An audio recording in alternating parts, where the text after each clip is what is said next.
The Central Coast has tallied up 60 new COVID cases in the last 5 days, with the biggest spike in numbers coming today with 22 locals returning positive tests. Yes, unfortunately, we have been expecting this spike to occur given the number of exposure sites in the last week across the Central Coast. So the number of exposure sites has been growing, and from that, there's usually, unfortunately, cases associated. We still hear from Central Coast Health, though, that the majority of cases are connected to work sites. So people travelling from Sydney to the Central Coast, or people from the Central Coast travelling to Sydney, and then their families are then becoming infected.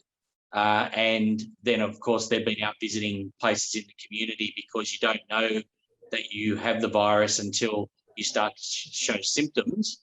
And unfortunately, that's well into the infectious period. The Central Coast was also highlighted in the Premier's presser after falling below the state average in terms of vaccination rates. 40.7% of coasties have had both jabs. Yes, so there's two issues going on here. One is that the older population on the Central Coast has been eligible to get their vaccination now for quite a few months. But the younger generations are only just starting to get access to the vaccines, particularly to Pfizer. And a lot of young people have received medical advice that Pfizer is the vaccine for them. And of course, when Moderna comes online, that will also be preferable to a lot of the younger generation. That means that there's probably been a bit of a lag as people have waited until Pfizer supplies have improved. That's not happening yet. It's due to happen in the next couple of weeks with extra supplies being here. But it means many people are having to make bookings for November, December, and I've even heard today January in terms of people's second dose of the vaccination. So that puts us well behind the eight ball, with the government saying that they want to open up and have some rewards, if you like, for those that are double vaccinated. We in regional areas have been disadvantaged because of supply issues, and it's really unfair that might occur where through no fault of our own, not through hesitancy, but through lack of availability, that some people may be penalised and not get those extra little added spice for their life in lockdown. Let's be really clear. We've got a massive resource to vaccinate people on the Central Coast, and we saw those numbers going up and up and up, which was exactly the right thing to do. Gosford Hospital alone could vaccinate up to 8,400 people a week if they needed to.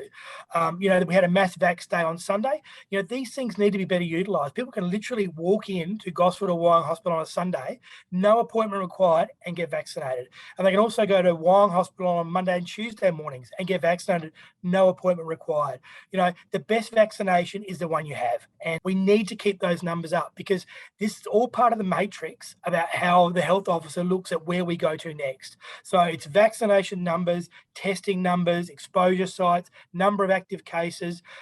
Those things all formulate to make a decision about where our region goes to next. So two things can happen. The first one is the government can heed our calls to give enough supply for a max vaccination hub.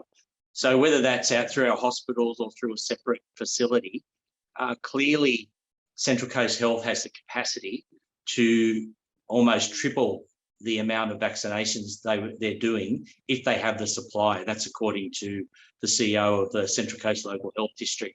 Obviously, there is greater supply going out to GPs, and they will start to ramp up the availability there, as will pharmacies, particularly when Moderna comes online. But we have some key groups in the community, including our Year 12 students and our teachers, that need to get vaccinated because they've got a deadline. So their actual jobs will depend on whether they're vaccinated or not. Teachers, by the 8th of November, I think the date is. And they're in a situation where many of them now have made appointments that are beyond that date. And so their employment status is brought into question simply because they can't get that priority access. And we know that through bad messaging from both the federal and state government, a lot of people are very cautious about getting AstraZeneca, and they've waited for Pfizer, and there's just not the supply at the moment to meet that demand.